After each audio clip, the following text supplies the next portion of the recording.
मुस्लिम league नून ने सिंध के सदर और जनरल सेक्रेटरी को तब्दील करने का फैसला कर लिया। पार्टी की चीफ ऑर्गेनाइजर मरियम नवाज की जानिब से नए ओहदों पर सिंध की नामवर शख्सियात को ओहदे दिए जाने का इम्कान है। मज़ीद तफसीलात जानेंगे डॉन न्यूज़ के नुमाइंदे अदनान शेख से। जी अदनान, बताइएगा।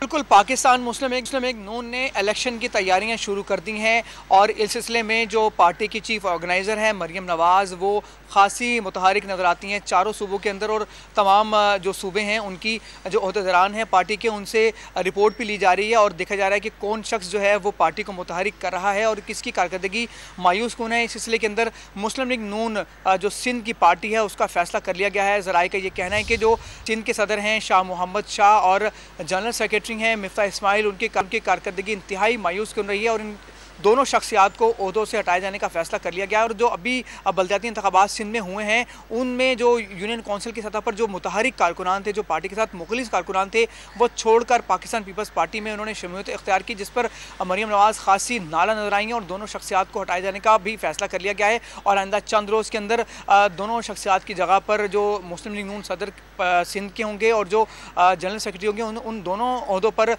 सिंध के अंदर ऐसे शख्स को लाया जाएगा जो अहल भी होगा और जो नामवर शख्सियत भी होगा और जिन्होंने मुस्लिम लीग नून के लिए सिंध में जो है वो अहम जो है वो कारकर्दगी का मुजाहरा किया होगा। इस सिलसिले के अंदर आइंदा चंद रोज़ में फैसले मुतवक्की हैं। जी।